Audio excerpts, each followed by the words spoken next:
পরক্রিয়া প্রেমিকের জন্য নিজের গর্ভের সন্তানকে ঘুমের ঔষধ খাওয়ালেন মা, হাতে নাতে ধরলেন নিজের এই স্বামী।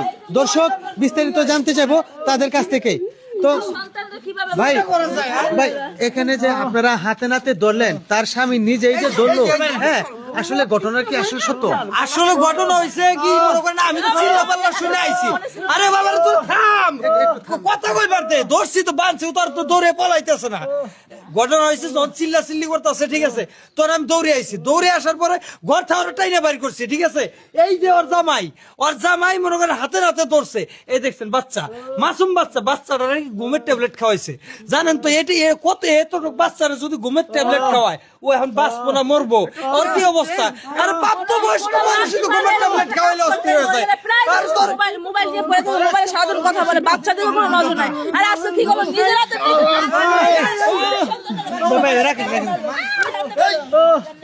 দর্শক, আসলে এখানে যে একটা মর্মান্তিক ঘটনা ঘটেছে, আর সেটা হলো একটি মাসুম বাচ্চা, যার কিনা উপযুক্ত এখনো ঠিকঠাক মতো ভাত খাওয়ারই বয়স হয় নাই, আর সেই বাচ্চাটা নাকি ট্যাবলেট খাওয়াইছে ঘুমের। তাও তো দর্শক, এখন আমরা চলে যাব তার এই বাচ্চার মায়ের কাছে। তো আসলে ভাবি, আপনি আপনার নিজের গর্ভের সন্তানকে এটা তো ট্যাবলেট খাওয়াইলেন, এটা তো বিষ খাওয়ালেন রীতিমতো, এই কাজটা কেন করলেন? ভাই আমি এটা করতেই চাই না, এইটা আমি কি করছি আমি নিজেও জানি না, আমি কিছুই বুঝতে পারছি না ভাই। খারাপ মহিলা, না না, একটু কথা বলতে দেন প্লিজ, আপনারা একটু কথা বলতে দেন। আচ্ছা হ্যাঁ বলেন।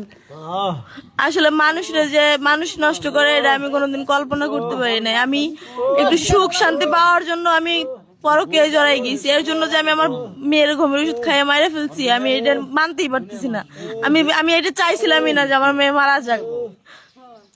তো দর্শক, উনার কথা অনুযায়ী যতটুকু বুঝতে পারলাম যে উনি ইচ্ছাকৃতভাবে খাওয়ায় নাই, কিন্তু এই পরক্রিয়া প্রেমিকের প্রলোভনে পড়েই কিন্তু এই বাচ্চাটাকে ঘুমের ওষুধ খাওয়ানো হয়েছে।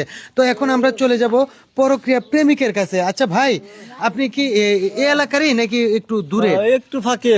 তো আপনি ফাঁকে, তো এখানে আপনি উনার সাথে প্রেমটা কিভাবে করলেন? আমি তো এদিক দিয়ে গাড়ি গুড়ি চালাই, এদিক দিয়ে যাওয়া আসা করি, তো তার সাথে রাস্তায় দেখা টাকা হয়ে একটু কথাবার্তা বলতাম। বলে কি আমার স্বামী কাজ টাজ করে না, ঘুরে ঘাড়ে খাই, নেশা করে, মেয়েটা নিয়ে কষ্ট করি, চলতে পারি না আমি। পরে তো আমি তো কাজ টাজ করি, অনেক টাকা পয়সা আছে, তাহলে আমি একটু যতটুকু হেল্প করি, আমি একটু বাজার মধ্যে বাজার সাথে করে দেওয়া যাই। এই বাজার করবার দিয়ে এসে আমি আমার এই দেখছি খালি ঘরের ভিতর অমনে সবাই ধরে আমার আটকাইছে। আমি কিছু তো দর্শক, পরক্রিয়া প্রেমিকের কথা অনুযায়ী যতটুকু বুঝতে পারলাম যে আসলে উনি নাকি সচরাচর মাঝে মধ্যে বাজার ঘাট করে দিতেন, একটা আন্তরিকতা ছিল, আর এই আন্তরিকতার মাধ্যমে কিন্তু বাসায় আসার মাধ্যমে কিন্তু ওনার স্বামী দেখে সন্দেহ করে ফেলছে। তো এখন আমরা চলে যাব ওনার হাজবেন্ডের কাছে। আচ্ছা ভাই, এখানে পরক্রিয়া প্রেমিক যতটুকু ট্রিটমেন্ট করছে আমাদের সাথে, যে উনি নাকি বাজার ঘাট করে দিত মাঝে মধ্যে, তো উনি নাকি কোনো কিছু করে না, উনাকে অযথা সন্দেহ করে এভাবে বাঁধছেন, এটা কি ঘটনা সত্য? ভাই বাজার ঘাট হের করা লাগে লাগিয়া আমিও তো বাড়িতে তাই, আমার বউ যে দুশ্চরিত্র হয়ে গেছে এটা তো আমি না দেখলে বুঝতে পারতাম না। আর বাজার ঘাট করে দিলে পরকিয়া করা লাগবে তা তো কোনো কথা না। আচ্ছা, আপনি কিভাবে ধরলেন তাহলে? আমি বাইরে গেছিলাম, আসতেছি কি হঠাৎ করে একটা অপরিচিত লোক ঘরে ঢুকতেছে, পরে একটু দাঁড়ায় দেখতেছি কি করে, ভিতরে তো দরজা মারা গেছে, পরে সবাই আমি ডাক দিছি। ও, তারপরে ডাক দিছেন। তো দর্শক, আসলে পরক্রিয়ার বিভিন্ন কৌশলই থাকে, কিন্তু তারা যেভাবে কৌশলটা অবলম্বন করছে যে বাহিরে মানে লোকজন আছে কিনা তা দেখে নাই, ভিতর থেকে দরজা বন্দি করে তারপরে তারা হয়তো বা কোনো একটা কিছু করতে চাচ্ছিল, তখনই কিন্তু লোকজন ডেকে এনে হাতে নাতে ধরা হলো। তো এখন আমরা একটু চলে যাব পরক্রিয়া প্রেমিকার কাছে, এই বাচ্চার মার কাছে। তো আচ্ছা, এই বাচ্চা তো এখন আপনার মানে আশা না করাটাই মনে হয় ভালো, কিন্তু এই যে কাজটা যে করলেন, এখন আপনার কি অবস্থা হবে, এটাকে আপনি একটু ভাবছেন? আমার আপনারা যে শাস্তি দেন আমি মাথা পাইতে নিমু, এটা আমার অপরাধ হয়েছে, আমি এটা মানতেছি। কিন্তু ওকে পারবো আমার মেয়েরা এনে দিতে? ওর লগে আমি যাই করছি আমার মেয়েটার আমি কষ্ট দিছি না? আপনারা যা শাস্তি দেবেন আমি তাই মাথা পাইতে তো নিব। আপনি কাজটা এত কিছু এখন বুঝতেছেন, তো আগে বুঝেন নাই যে আপনার বাচ্চাটাকে কি খাওয়াচ্ছেন, কি হবে, এরকমটা আগে বুঝেন নাই? আমি তো মনে করেন যে আমার একার বুদ্ধিতে আমি এই কাজ করি না, আমি তো ও আমারে বলছিল, তাই ও বলছিল যে কিছু হবে না, কিন্তু বাচ্চা যে এরকম ভাবে আমার মানে আমার কাছ থেকে চলে যাবে এটা আমি আশা করি নাই। তো দর্শক আসলে ওনার কথা তো আপনারা শুনতেই পাচ্ছেন। এখন আমরা চলে যাব একটু, এখানে একজন মহিলা আছে ওনার কাছে।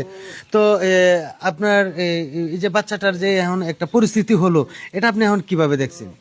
এখন কিভাবে দেখমু, কারণ এগুলা তো কিছু কিছু নষ্ট মহিলা থাকে, মানে ঘরে জামাই রেখে পরকিয়া করে, মানে ভাত আর ভাল লাগবে না, পরে পরকিয়ার নাং ভাল লাগবো, নাঙ্গে ঘরে পালাই পথে এগুলো করে না, এগুলো করলে মানে জুতা দিয়ে পিটায়, জুতা দিয়ে। আর এই মহিলা যে মা পারে নিজের সন্তানকে হত্যা করতে, সে পারবে না কালকে ওর জামাই মারতে? তো ওরে না রাখাই নাই বিশ্বাস আছে, মানে দুইটারে ফালতু মহিলা। কালি মাহাই একদম গ্রাম থেকে বাইর করে দাও।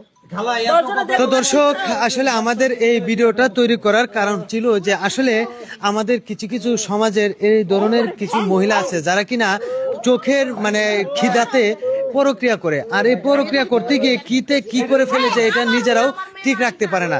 তো এই ধরনের মহিলারা আপনারা কিভাবে চিহ্নিত করবো, এটা কিন্তু উপায় নেই। তারপরেও যদি এই ধরনের কোনো অকারেন্স কোথাও দেখেন তাহলে অবশ্যই তাদেরকে আইনের আওতায় দিবেন।